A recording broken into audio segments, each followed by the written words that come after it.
Hello, ഇന്ന് നമുക്ക് what and eat my day കണ്ടാലോ. അപ്പം നമ്മൾ ഫസ്റ്റ് രാവിലെ ബദാമും ഉണക്കമുന്തിരിയും ഓവർനൈറ്റ് കുതിർത്തിയതാട്ടോ കഴിക്കുന്നത്. അതിനുശേഷം നമ്മളൊരു 8:30-9 മണിയായപ്പം നല്ല ഓട്ടടയും മുട്ട റോസ്റ്റുമാണ് കഴിച്ചത് കേട്ടോ. പിന്നെ കട്ടൻ ചായയും ഉണ്ടായിരുന്നേ അതിൻ്റെ കൂടെ. അതിനുശേഷം നമ്മളൊരു 11 മണിയൊക്കെ ആയപ്പോൾ നമ്മൾ ആപ്പിൾ കഴിച്ചു കേട്ടോ. അതിനുശേഷം നമ്മൾ ഉച്ചയ്ക്ക് ചോറ് കഴിച്ചു.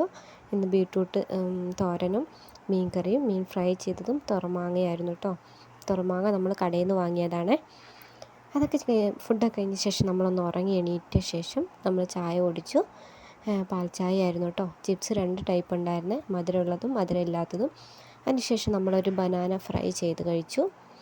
നല്ല രസമാണ് കേട്ടോ, എണ്ണയിലിങ്ങനെ ഫ്രൈ ചെയ്ത് കഴിക്കാൻ. പിള്ളേർക്കൊക്കെ അടിപൊളിയാണ് കേട്ടോ. അപ്പോൾ ഒന്ന് ട്രൈ ചെയ്ത്. അതിനുശേഷം നമ്മൾ രാത്രി ഡിന്നർ ഇത് തന്നെയായിരുന്നു കേട്ടോ. ഉച്ചക്കത്തെ അതേ ഫുഡൊക്കെ തന്നെയായിരുന്നു. സ്പെഷ്യലും കാര്യങ്ങളൊന്നും ഉണ്ടായിരുന്നില്ല. അപ്പോൾ ഇന്നത്തെ വീഡിയോ ഇത്രയേ ഉള്ളൂ. എല്ലാ കൂട്ടുകാർക്കും ഇഷ്ടപ്പെട്ടു എന്ന് വിചാരിക്കുന്നു. എല്ലാവരും സപ്പോർട്ട് ചെയ്ത് ലൈക്ക് ചെയ്യണേ. Thank you.